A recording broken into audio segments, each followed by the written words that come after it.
Hello friends, स्वागत है index and stock analysis के वीडियो में। तो देखते हैं नी पीछे चार्ट लगा हुआ हमारा बैंक निफ्टी का चार्ट लगा हुआ डेली टाइम फ्रेम में। यहाँ पे देखो, मैं 2-3 दिन से लगातार आपको बोल रहा था कि ये जो ट्रेंड लाइन है जिस दिन जाएगा बहुत अच्छे से जाएगा, और एक अच्छी कैंडल यहाँ बाइंग की कैंडल दिख रही है जिसमें बायर काफ़ी एग्रेसिव दिख रहे थे लास्ट डे।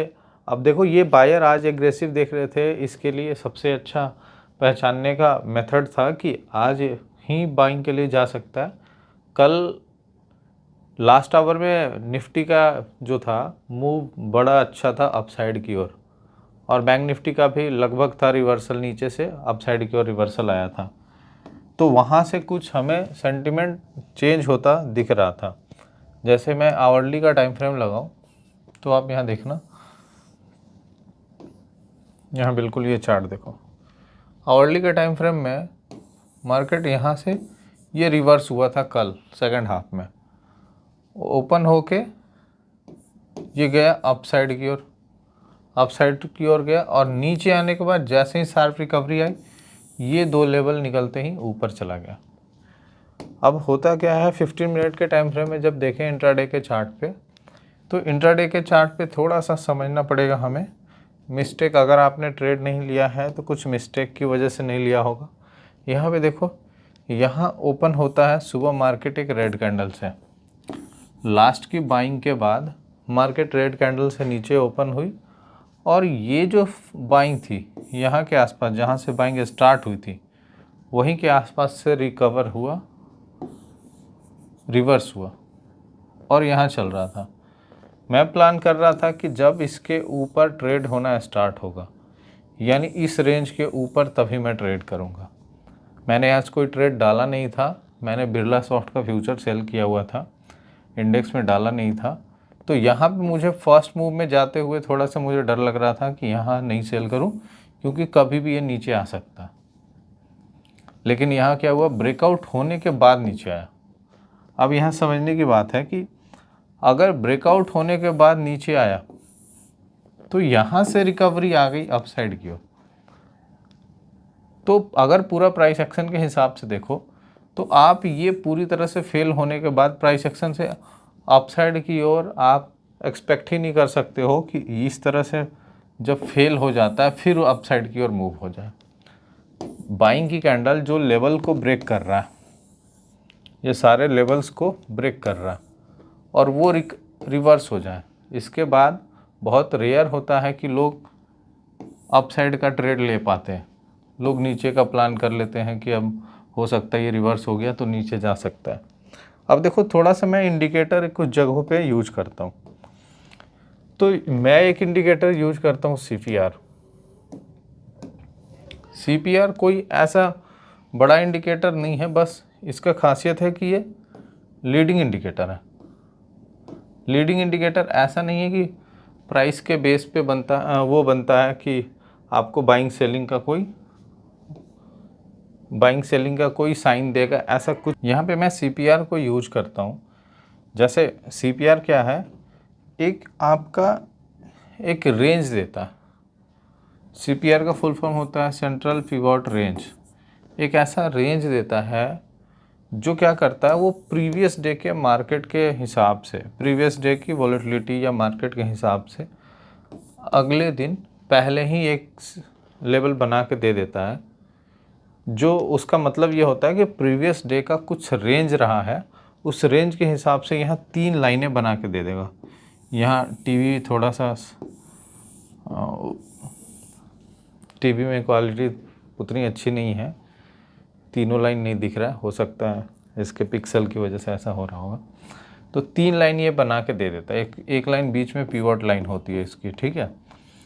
तो इसको मैं थोड़ा ट्रेड करता हूँ। अगर आप देखो यहाँ पे, कल का जो मेरा ट्रेड था, यहाँ से ये इस CPR से नीचे था, तो डाउन साइड का मैंने ट्रेड मारा। इसका मतलब क्या है कि एक दिन पहले अगर मार्केट का रेंज यहाँ पे रहा है और उस रेंज के नीचे मार्केट अगर ट्रेड हो रहा है तो डाउन साइड की ट्रेड होनी चाहिए, ऐसा मेरा रूल होता है इसके CPR को ट्रेड करने का। अब देखो, अगर ये रेंज प्रीवियस डे की रेंज यहाँ बनी है, ये CPR पे बनी है और मार्केट ऊपर ओपन होके ऊपर ही चला गया, CPR के ऊपर रह रहा है, तो जनरली मेरे सारे ट्रेड अपसाइड के होंगे, डाउन साइड के ट्रेड नहीं मारूंगा मैं। ये देखो यहाँ पे अगर ये ट्रेड मारा तो ठीक है, नहीं तो ये CPR के पास फिर यहाँ से रिवर्स होने पे ट्रेड मार सकता हूँ, लेकिन डाउन साइड का ट्रेड बिल्कुल भी नहीं मारूंगा। बिल्कुल देखो CPR से ही ये रिजेक्शन आई है, ठीक है। वैसे आप पीछे भी देखोगे तो बहुत ऐसे जगहों पे दिखेगा, ये देखो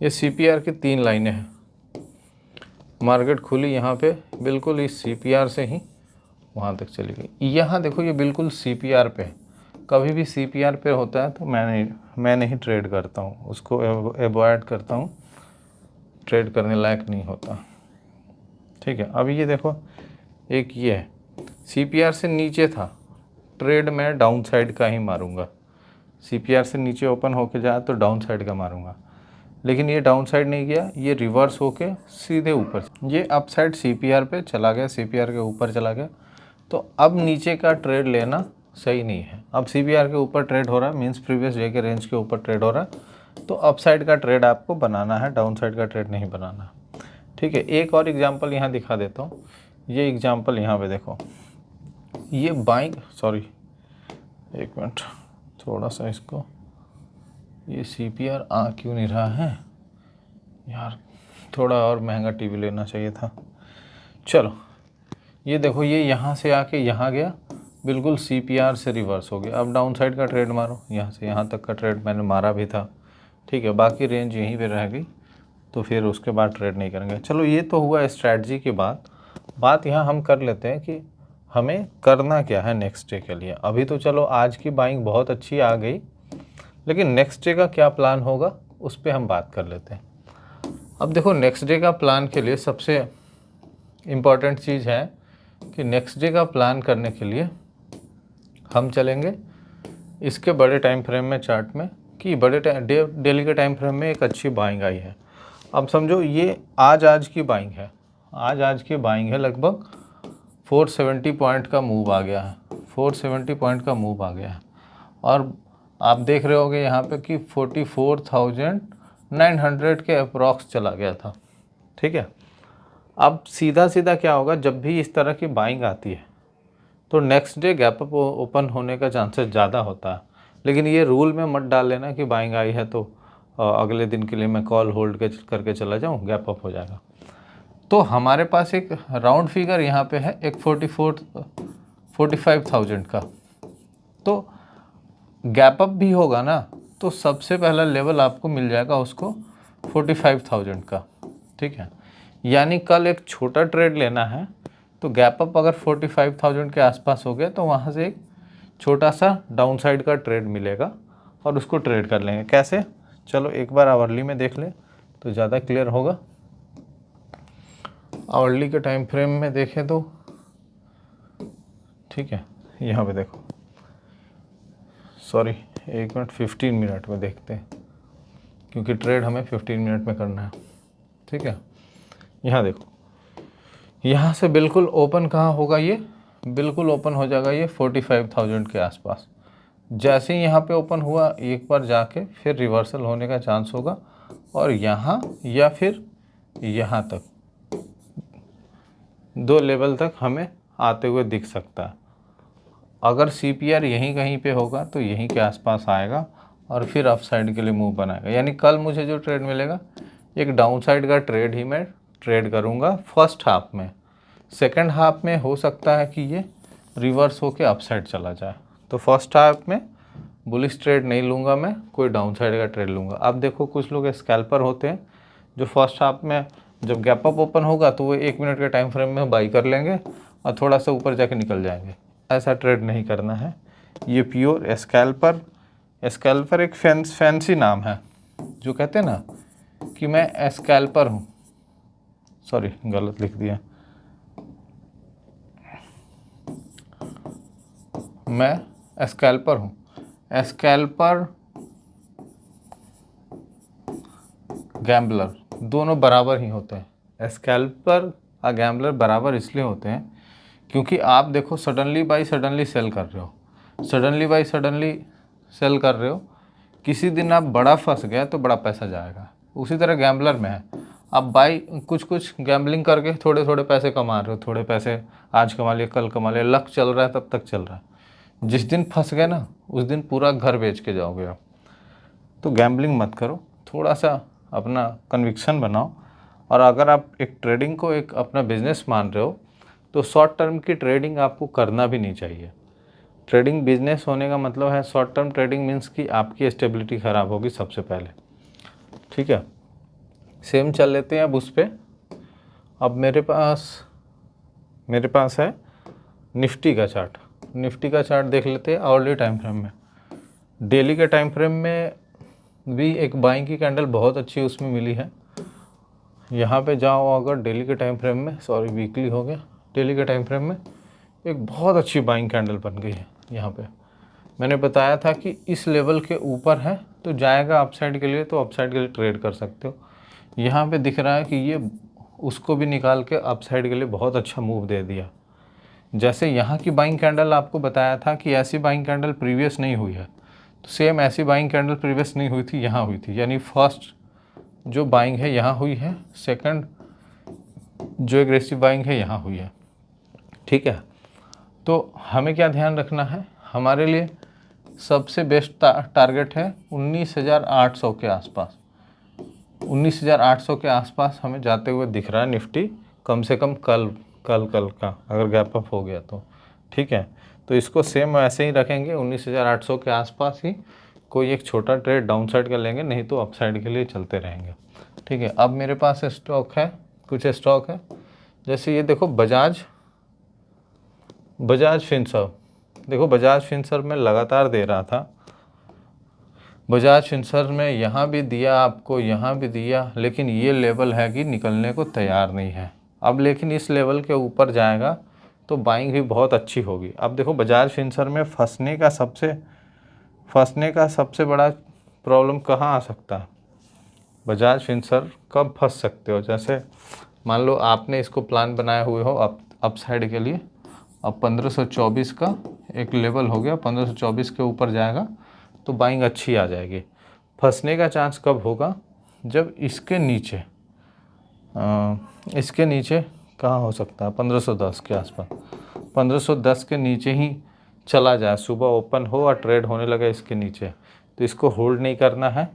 अपसाइड के लिए आप इसको ट्रेड करोगे जब 1524 के ऊपर जाएगा, इसके नीचे जाएगा तो नहीं ट्रेड करना है। कोई स्विंग के लिए ले जाना चाहते हैं तो उनके लिए ये स्विंग का एसएल होगा। इंट्राडे के लिए 1524-25 के ऊपर जाएगा तभी लेना, ठीक है। तो ये है हमारा बजाज फिनसर्व। नेक्स्ट स्टॉक पे बात कर लेते हैं। नेक्स्ट स्टॉक है मेरे पास इंडिगो। देखो इंडिगो का लेवल आया नहीं है, जो लेवल वहीं था ये कल ही दिया था, उसके नीचे ही रह गया, तो कोई बात नहीं, इसको ट्रेड नहीं करना है। ये कोटक का देखो कल दिया था मैंने, कोटक को दिया था कि आप यहाँ से स्विंग के लिए भी उठा सकते हो इस लेवल से।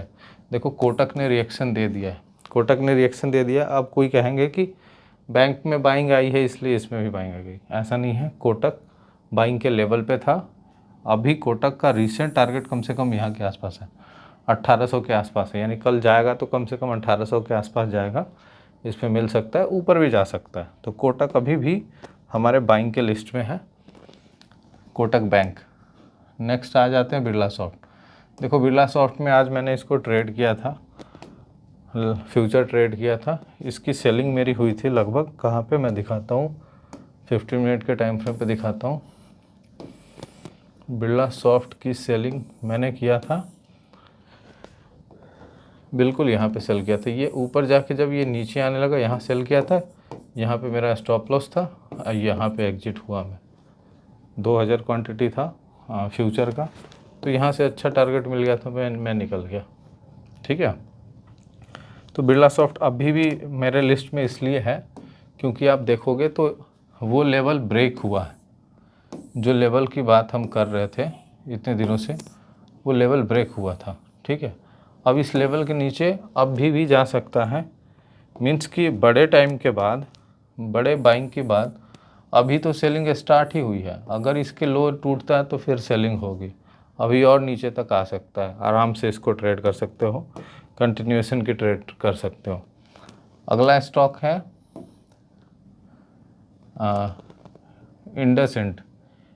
इंडसइंड बैंक है हमारा नेक्स्ट स्टॉक है। ये देखो, बैंक्स तो सारे बुलिश हैं।